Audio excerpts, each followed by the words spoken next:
Hello and welcome back. We're going to move on to our next panel, which will be looking at transport. Transport produced 24% of the UK's total emissions in 2020 and remains the largest emitting sector in the UK. Now, whilst the number of electric vehicles, otherwise known as EVs, on UK roads continues to increase, up from 10,000 in 2010 to 450,000 as of March 2022, unfortunately, overall emissions from transport are not showing signs of stopping or dropping even. Decarbonising public transport is a challenge for all local authority leaders to face. And without one single strategy that can rely on changing on a singular aspect of transportation, leaders must look to multiple sustainable fleet solutions across the mobility mix.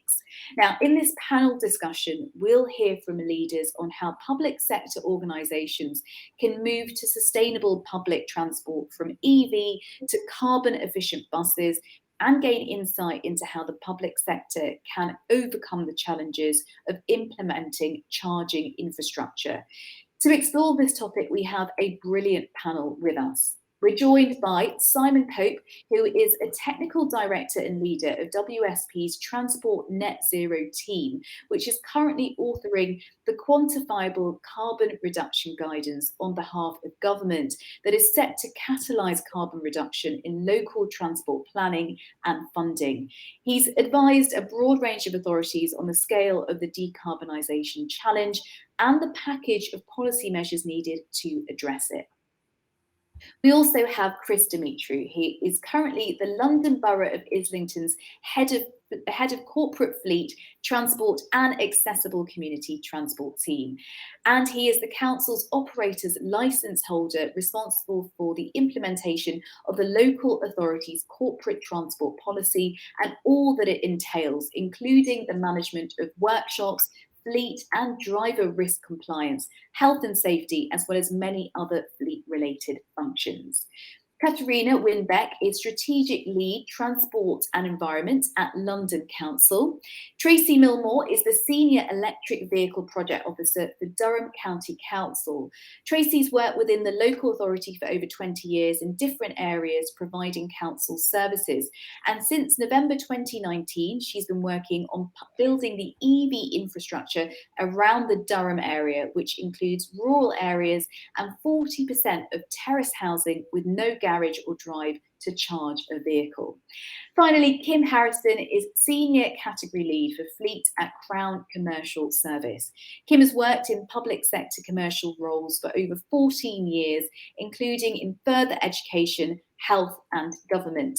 Kim has specialised in fleet for the past 10 years within CCS and as part of the wider government commercial organisation. So we've got a brilliant panel who I'd love to welcome to the main stage.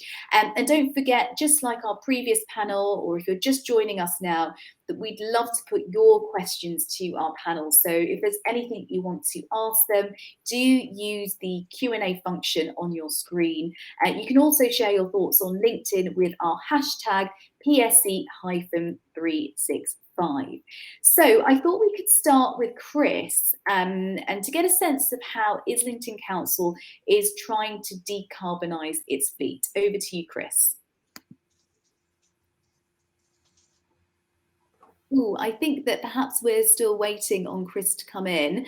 So let's move over to you, Catherine. What have you been prioritising at London Councils? Hi, good morning, everyone. Yes, it is still morning. So London Council's what we've been prioritising. So obviously in London, we've also got Transport for London, who is sort of looking after mainly the public transport network, so the buses, the trains, the trams, the underground and so forth. And they've got a plan of decarbonising some of that. London Councils is the collaborative of all of the London local authorities, and they are highway authorities in their own right, and they actually look after 95% of the road network in London. A lot of people don't realise that this actually falls to local authorities. So in that sense, active travel, supporting the public transport network, particularly buses on our roads and so forth. Parking policies, EV infrastructure rollout, and also, a lot of planning policies are in our gift to change. So that is really what we are trying to focus on. So in terms of active transport, it's a lot of communication. We need people to change their behaviors. In terms of buses, it's all about how do we make sure that they can get through our streets quick enough so that people can feel confident in using the buses. Parking policies, how do we encourage better behavior? How do we encourage perhaps some of the new technologies like EVs and so forth, and EV infrastructure? How do we ensure that this gets implemented in London in the right places where actually people want to see them and charge up? So those are some of our priorities. Brilliant, thank you. And Kim, can I ask you, how are the public sector doing in their transition to cleaner fleet and transport solutions? Yeah, good question. Sort of assessing the baseline of where we're beginning.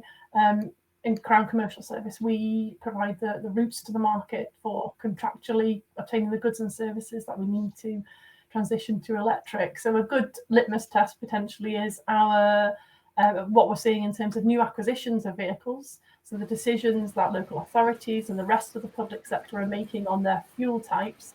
And over the past few years, we've seen an exponential growth in vehicles which are hybrid or pure electric, so much so that year to date, up to 22, 23, we've gone to the tipping point that more than 50% of all vehicles which are newly appointed and put onto the public sector fleets are indeed electric and hybrid. So it's really great news.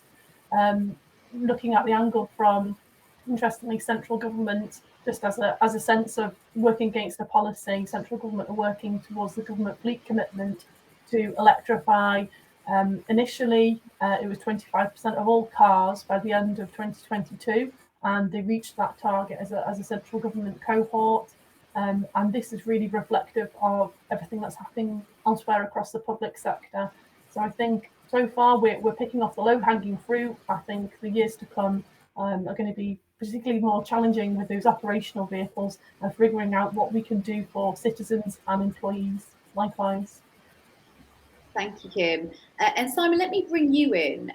What do you see as the main challenge for local transport authorities to overcome when they're trying to tackle decarbonisation in their local area?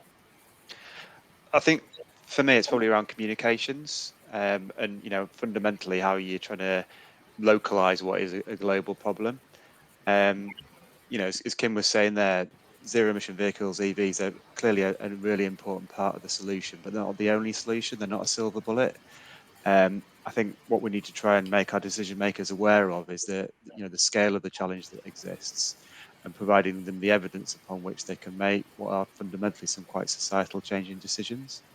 There's a temptation, I think, for us to sort of simplify things for understanding, and people tend to fixate on net zero dates, net zero by 2050, but it's actually carbon budgets that's more important. So how much carbon we can spend between now and forever, if you like, and the emissions gap that therefore results as a consequence of that.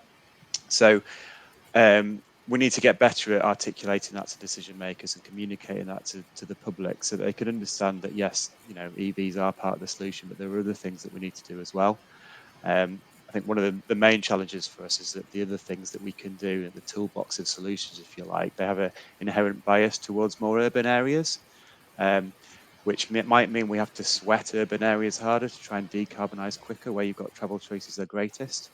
But we can't ignore rural areas, and in fact, rural areas often have the highest emissions per capita because people typically travel longer distances, and that creates some quite challenging issues that we need to try and address to ensure that all areas are able to decarbonise and achieve our net zero goals. That's great, thank you, Simon. And we've already got some comments coming in, which I will go to, but I want to give everyone the chance to speak first.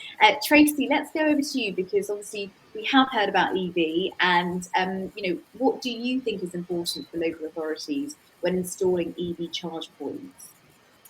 Yeah, when installing EV charge points, I think it's ideal to have your internal services to make sure the local authority has an electric vehicle strategy for going forward on how it's planning its infrastructure, and making sure those internal services within the local authorities are coordinating and communicating together. The resources to put the infrastructure in. Personally, one thing in Durham that we did straight away was appointing to look at EV infrastructure. I think you'll find a lot of authorities attach it to different parts of job roles, as in because it could be parking, it could come under transport, it could come under highways. In Durham, we had a standalone officer to build that EV infrastructure, which that officer involved going to the different services to communicate and build that infrastructure as a standalone job. Needing the member support as well, the councillors in those individual areas, council areas to communicate with you, and then just getting your procurement and your legal and your assets teams on board and knowing where you're going with that infrastructure and doing those checks for you to make you okay to put that EV infrastructure in those certain areas and it's well communicated. Building that relationship with your DNOs, with your DNO in the area for the power, the charge points. All those in Durham we have found is a key aspect to be able to grow and build our EV infrastructure. Brilliant, thank you. So just a reminder, if you have any questions that you'd like to put to our panelists, then please do pop them in the Ask Your Questions and I'll try and get to them. We did have a comment that came in, which Kim, I think you have answered in the chat, but I'll just put it to you and to the panel really. It was a comment about hydrogen vehicles and how they might play in terms of the future. Kim, what are your thoughts? Yeah, that's a great question, and I think there's absolutely a place for hydrogen vehicles. I wouldn't say there's only one show in town with a pure electric. I know there've been a number of trials with both cars, but also some of the heavier vehicles as well. But it seems to me, in the case studies that I've read, it needs to be in the right location, in the right environment, with the right infrastructure around it to make it stack up from a whole life cost point of view, but also an operational point of view. Thank you, Kim. Is there anyone else that would like to add to that? I think personally at Durham, we would see hydrogen as a larger scale. I don't think it would work for smaller kind of vehicles and your bin lorries and that type of thing. In coming in mass, it would work, but maybe not at the smaller fleet end. Great, thank you. So Simon, bringing you in here, which solutions should we be prioritising and why? Because I think there's so many things that we could be looking at. What do you think should be top of the list? I think, as we've heard from the other panel members so far, there's not a single solution here. We need to be investing in multiple things. And I think, the investment we're seeing in charging infrastructure in sustainable modes is to be welcomed. We've got the big city region sustainable transport settlements in the mayoral combined authority areas. But we need more investment to ensure that we're providing viable travel choices everywhere and not just in the select few locations. I would say though, I think, whilst infrastructure is clearly really important, infrastructure alone is not enough. I think it's the additional policy measures that we need to layer in on top of the infrastructure that really try and influence the demand for travel and ultimately make more sustainable modes more attractive relative to the alternative. That's what's going to make the real difference. I think many authorities are willing to consider some of those more challenging policy levers because they can see the wider co-benefits that those sort of policy measures might provide. But I do think at the minute there's perhaps a lack of understanding about what the government itself intends to do in that space. And as a consequence, there's I suppose a lack of open and honest debate about the need to manage travel demand and influence travel behaviour. So I suppose for me, that's where we really need to be focusing is beyond just the infrastructure alone, is what are those additional policy measures on top. Thank you. Katharina, just adding to that really, you sort of shared some of your priorities. I wonder what your biggest challenge has been and perhaps any solutions you found along the way. Yes, no, good question. And just following on from what Simon just said and said earlier as well, I think communication is actually a big piece of this because we need people to change their behaviours. And actually what we've found in London is that there's a lot of people Londoners want to change their behaviours, but sometimes they don't know how, they don't have the alternatives available to them. And that's the bit that we need to address.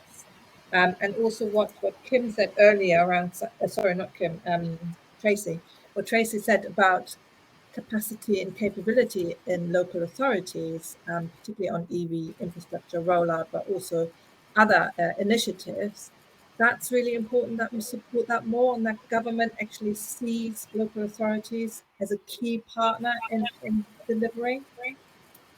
So I think those are some of those challenges that we're also trying to address, as well as some of those minor challenges, particularly on EV infrastructure rollout, for example, because we're talking about EVs here in London. You know, we are really, we don't have a lot of space on our roads. It's already quite crammed. We need to cram in a lot of other things on the roads as well. And we are relying on new technology for some of that, and communication to make sure that people are happy with the new infrastructure that is put in place. We still get some people who are not happy with it because they're thinking that their parking is being taken away, for example. So that's, you know, that's the sort of thing that we need to address holistically. Yeah, no, that's great. Thank you. And just to say, based on what you were talking about earlier, Simon, Carlton did put in our live chat that he agrees. I live in a rural area. My borough council is decarbonising their estate for cutting bus and rail services. You know, talking about rural areas, obviously, Tracy, for you, as I said in the introduction, you have quite a huge area that is rural. And I wonder what are the challenges and I guess the solutions that you're looking at when it comes to decarbonising? Yeah, we in Durham have 40% of houses that are terraced and don't have that driveway or garage to be able to charge a vehicle at home. So that was one of our kind of set up one of our aims of our EV infrastructure. We wondered how those people would be able to own and charge an electric vehicle.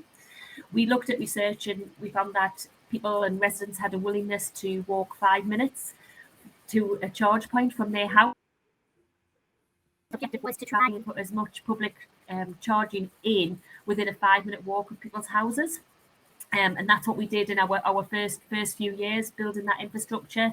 Obviously, the funding that is available for local authorities, we can only put charge points on local. So that's quite difficult to monitor in itself. We can't just kind of plonk them anywhere where we think would be vital.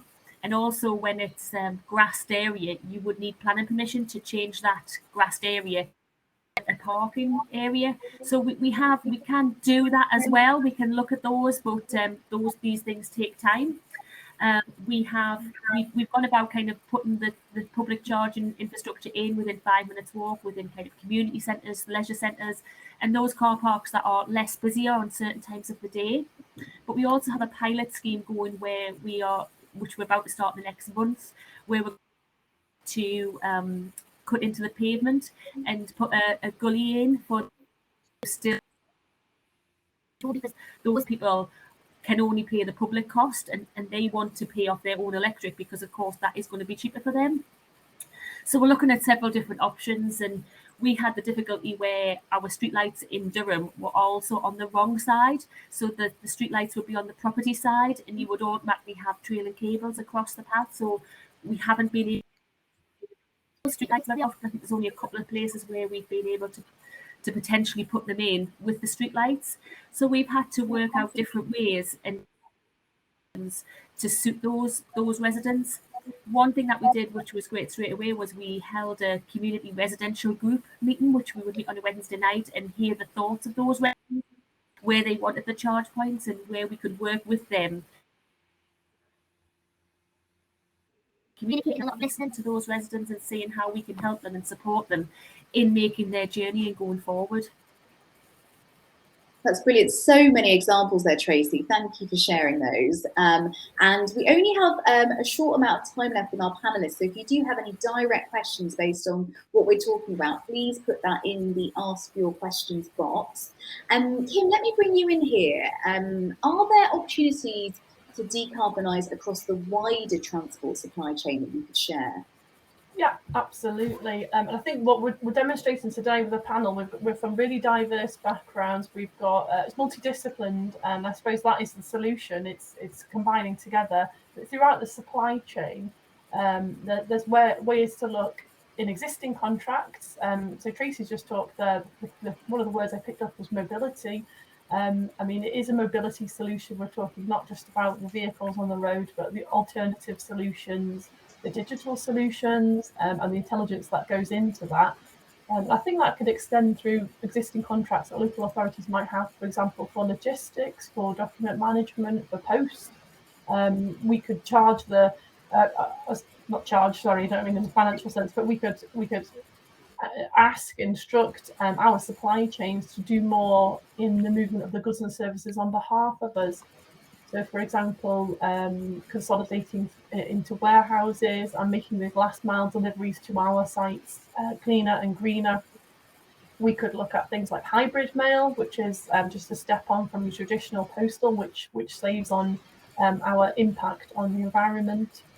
And equally as well, I think working with the supply chain where you work with a travel management provider or you have contracts for bus, rail, air, etc., working with them to uncover the impact. I think I really believe in knowing your impact, understanding the cost of every journey in terms of carbon footprint. That is the best basis to be able to make the really sensible decisions. And the suppliers across the market are well used to gathering that information and giving it in a format for you to make some really good decisions with what you want to do with your strategy. That's brilliant. Thank you, Kim. And we've got some questions coming in, so I'm going to try and get through a few of these. And one of the questions that has come in is, how much are LAs responsible, so how much are local authorities responsible for providing EV infrastructure versus the EV industry itself? Simon, is that something you could shed light on, or any other member of our panel? I guess ultimately the market will cater for a certain proportion of charging needs, but I guess for me, I think where there's a real role for local authorities to step in is where that need hasn't been met. We've already heard some really good examples from Tracy as to where it's felt that there's perhaps a gap in the market to service itself directly, and that's where the value of intervention from a local authority steps in to ensure that eventually we're ensuring an equitable transition to EV and giving everyone the opportunity. I don't know, Tracy, do you want to add to that perhaps? Yeah, I mean, really for a local authority, as I said, we can only really put it on our own land, but we can also work together with the private industry to build that infrastructure and make sure that we're covering all those areas. That's the kind of the best that we can do. I mean, ultimately, I think, everybody does have a responsibility to make sure it works and we get it right, and that infrastructure is available and ready for the move. To help get those emissions down. But yeah, we can do what we can on our own land, which makes it a little bit difficult. Obviously, you've got to rely on the DNO availability as well, and that we need that funding to build that infrastructure, because sometimes if a DNO is so expensive and we can't put it on a certain area, then we're struggling to be able to fund that. So we need that approach to come down from the top as well, to enable us to build the infrastructure and work well together. That's brilliant. So I've just got time for one last question, so I'm picking this one out. How do parish councils fit into the picture? They are closer to residents to provide information, info forums, I think it says, actually, question mark. Anyone on parish councils and how they can play a part? Well, I personally work with some parish councils with some of our funding areas. We went to a bid to get the parish councils some charging in their areas. So we do communicate with the parish councils in the area, and our funders have allowed us to put charging infrastructure in those areas with them. So I think it's a lot of, if the parish councils tell us what parking they have, where they have availability to potentially locate a charging point when it's within, and making sure that parking area is available for residents to use, not just during the day, but also on a night time as well, so that people can charge up any time of the day. and getting out in the community and explaining the importance of transferring the vehicles over. We've done it where it's taken off a second car. We've got a car club where it's electric vehicle and it becomes members where it's the car, and it becomes a rental car, and you pay so much a month and can hire that out with on a database system. So it's just making sure the communities are all together and discussing it, and a parish council can support that within a community area. That's brilliant. Thank you so much. Well, we have actually run out of time on this panel. I'd like to say a really big thank you to Simon, Katerina, Tracy and Kim for sharing all your insights and all the things that you are doing and recommending. Thank you so much. And we're going to move on now to our next segment. We have the councillors' debate. We have with us councillors Paran and Rosina to discuss the role of EV charging in decarbonisation. So following on from what we've been hearing about in our panel. So let me introduce our guests. Paran serves on Cherwell District Council, representing Banbury, Grimsby and Hightown. He was elected in May 2019, originally from Cornwall, where his dad was a doctor and mum was a nurse. He's lived in the Banbury constituency for over 20 years. Paran is also the Chief Marketing Officer for Liberty Charge, and who are the sponsors of this event. Rosina has lived in Streatham Hill for almost 20 years. She was active in the community prior to being elected through volunteering at her local school, campaigning for the development of the Mega Bowl, A23 traffic calming and tackling antisocial behaviour. She's helped those who would otherwise have struggled to have their voice heard, installing accessibility ramps for wheelchair users, parking bays for those with mobility issues. So please, can you welcome our guests, Paran and Rosina, to the councillor debate. Welcome to you both. Hi. Thanks very much. Thanks for having us. Thank you. So thanks for that, Gita. It's Paran rather than Paran, but that's okay. As you said there, I'm a councillor in North Oxfordshire. And I am also the Chief Marketing Officer at Liberty Charge. And it's worth me just giving you a little bit of information about Liberty Charge. We're a charge point operator, and we're on a mission to create cleaner air for all. And what does that actually mean? Well, we're very, very interested in accelerating the transition of from petrol and diesel vehicles to electric vehicles, and we do that through deploying publicly accessible charge. I was quite interested with your previous discussion talking about accessibility, but we are solely focused on publicly accessible charge points of all speeds, from lampposts right up to ultra rapid, on street and in car parks. And we work with local authorities and businesses throughout the UK at zero cost to the local authorities, the businesses, or the taxpayer. We're able to scale at pace as we hold a significant stock of charge points, and we're backed by Liberty Global. And through Liberty Global, our delivery partner is Virgin Media O2 and Zook, who administer the HMRC's SIF fund. But obviously, EV charging is only one segment of a local authority's kind of mission to decarbonise. As I say, my local authority is heavily involved in decarbonisation following our climate change emergency and the strategy that came out of that. But rather than hearing from a sponsor blathering on about their company for 15 minutes, I just thought it would be a nice opportunity to really talk about a more holistic view of decarbonisation. So we've invited Rosina Chowdhury, Councillor Rosina Chowdhury, who is the Cabinet Member for Sustainable Lambeth and Clean Air, to join us from Lambeth Borough Council. And I was hoping that Rosina would just give us an overview, if that's possible, of what Lambeth have been doing to really focus on their decarbonisation strategy.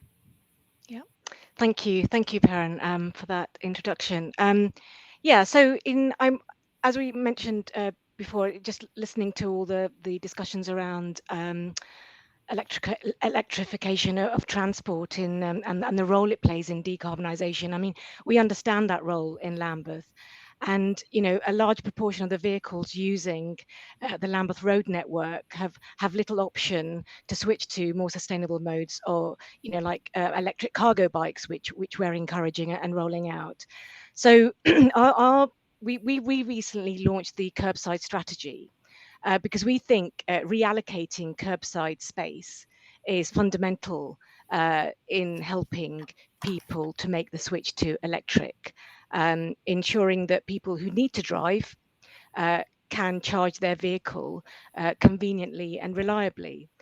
And I should add that Lambert's position is that electric vehicles aren't a panacea. We don't consider them a silver bullet for tackling climate change.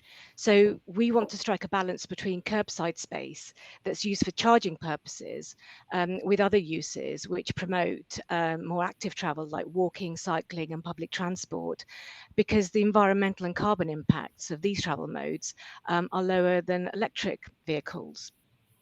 So we know that very little in our built environment stays the same forever, but the way we use the curbside has remained remarkably similar for decades. Unlike the people that live, work in Lambeth, the curbside hasn't been adapting to the challenges that we face, and we know that climate change won't be felt equally. Vulnerability to excess heat, flooding, they're linked directly to where we live and how our city is designed. So and people that earn less are more likely to live further from parks and less likely to have gardens, while higher income households are more likely to own a car. So our recently launched curbside strategy, in that we want to address the imbalance in access to curbside. So that can play a major role in helping us to respond to the climate crisis and deliver lots of other objectives we've got. So we've identified 4 priority areas that will help to create a sort of healthier, fairer and more sustainable Lambeth. So the 4 sort of priority uses of the curbside strategy would deliver safe, accessible and active travel, create places for people, increase our resilience to climate change, and ultimately reduce traffic and emissions from transport. So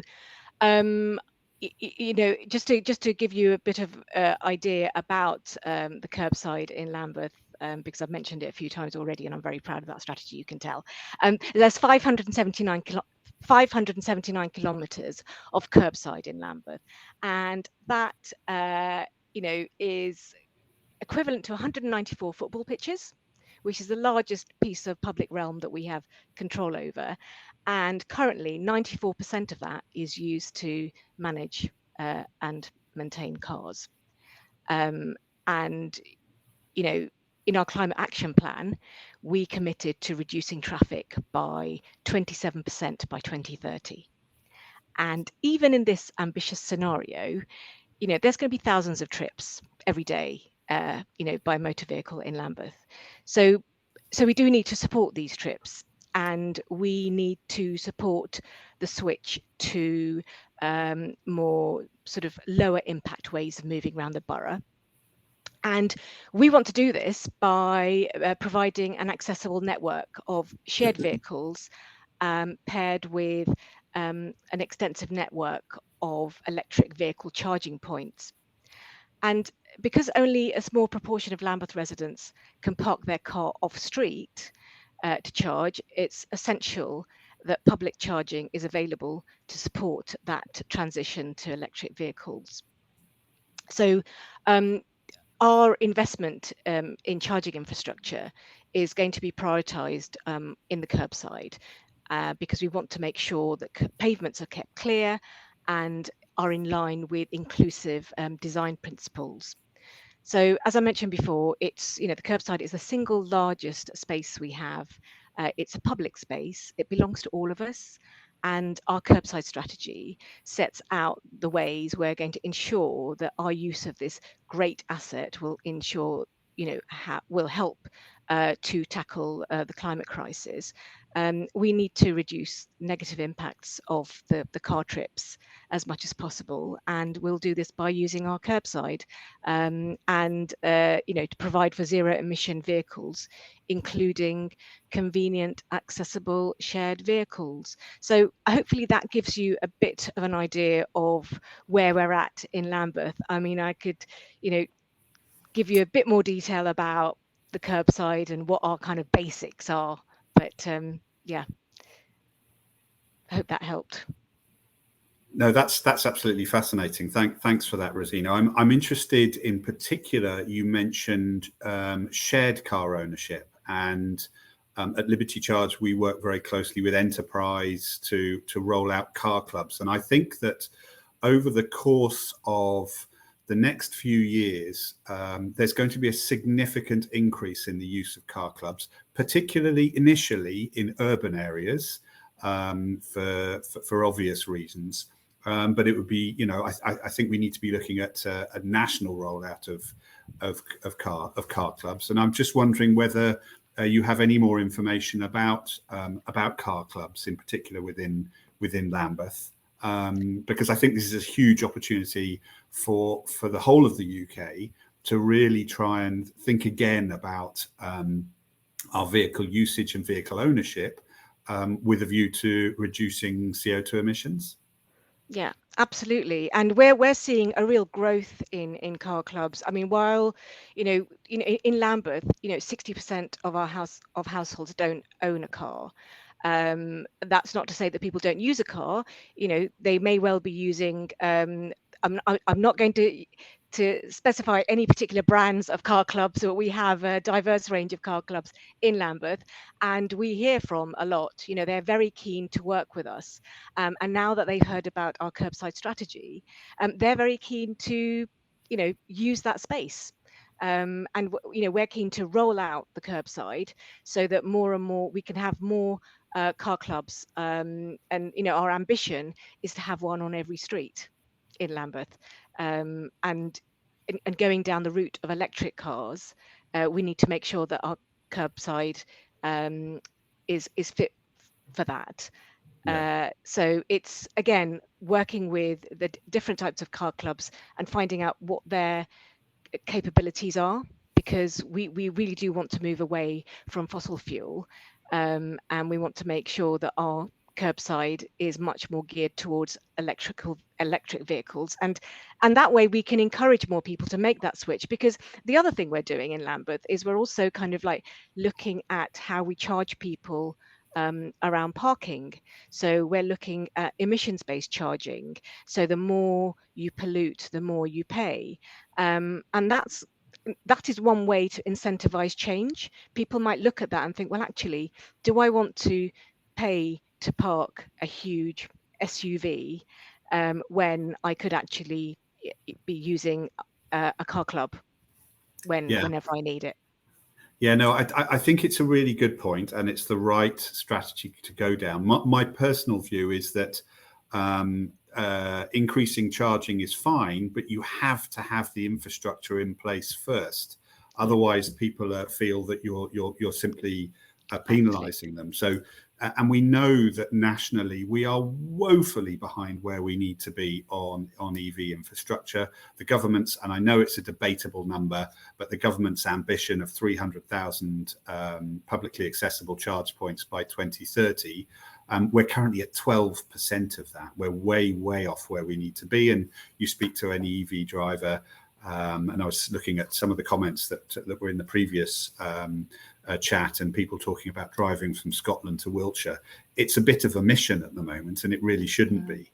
And if we can accelerate the infrastructure and we give people the option to transition, then that that becomes, I think, slightly more palatable. But the concern is that we end up penalising people who at the moment can't afford or don't have access to EV charging. And one of the things that we've been doing around affordability is the ridiculous situation that we're in at the moment, where if you're wealthy enough to own a drive and have a home charging home charger, you pay 5% VAT. Yeah. But if you're one of the 11 million households, and I know in Lambeth that it's a high proportion where you are on a terraced house or you live in a flat, you pay 20% VAT on your charging. And that just, we end up building in EV inequality right up front, and that's something that we're lobbying government hard to try and change. I wanted to ask you a quick question. I'm conscious of time, about how you manage the conflict between the priorities of car drivers. You said that 60% ownership in Lambeth. How you manage the conflict between the priorities of car drivers and those people who maybe for business, for their work, need to have a car, with that kind of valid objective of trying to put in fewer cars and have fewer car journeys around. And the reason I ask is that within Liberty Charge, within the local authorities we work with, there is still the conflict between those people who have to drive for work or for whatever it may be, and the people who are desperately wanting to reduce the number of cars on the road and CO2. So it's just a general question about how you manage that. Yeah, so 60% of households don't have access to a car. So it's the majority that don't. So yeah, it's a valid question, and you're right. It is about setting up the infrastructure.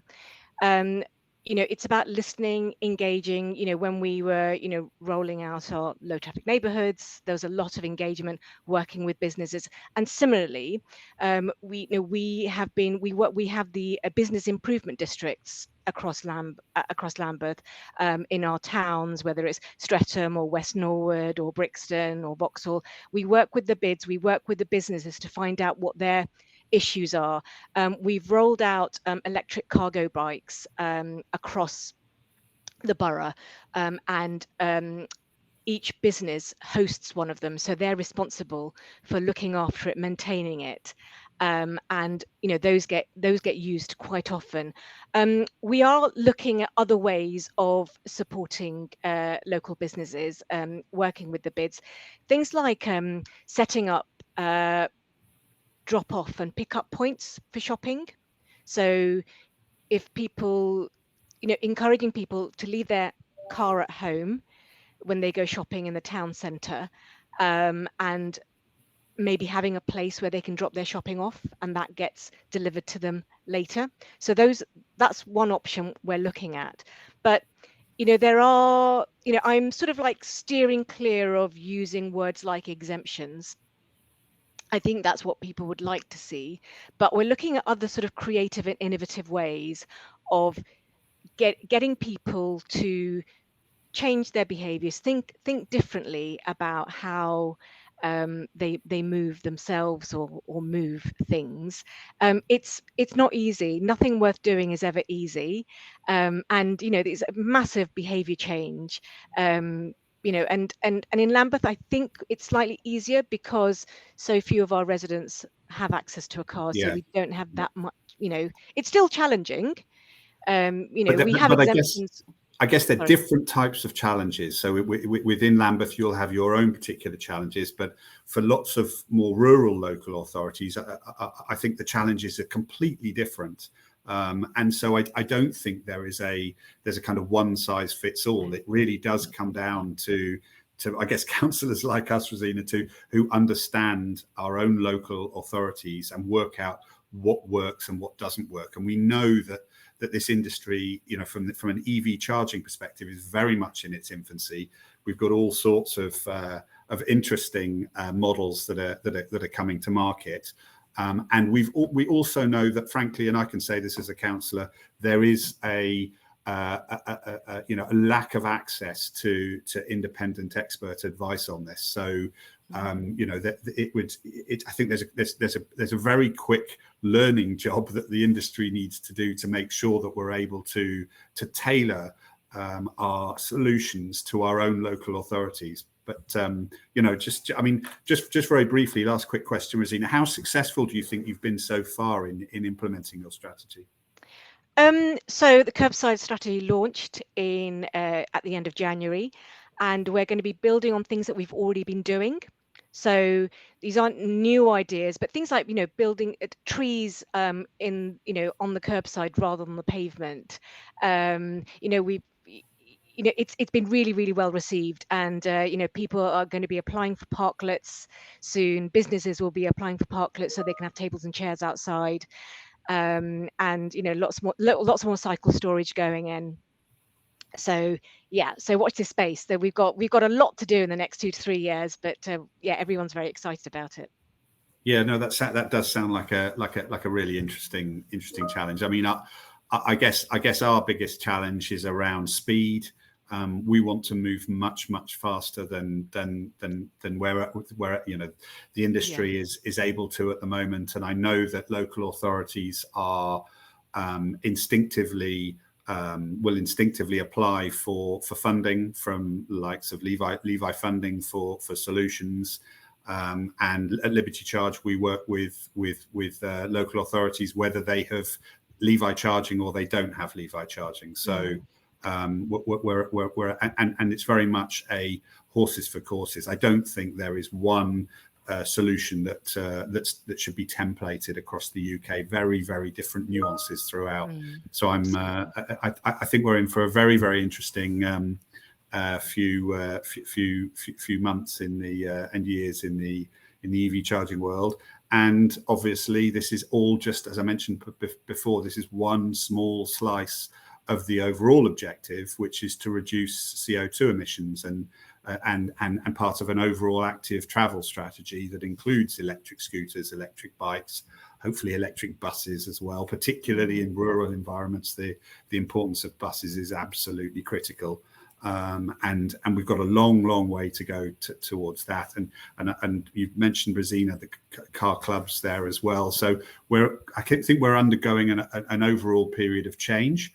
But my overall philosophy is, if you build it, they will come. Unless we have the EV infrastructure across the UK in the right places, then I think we're going to really struggle to convince the number of people we need to switch from petrol and diesel over to electric vehicles.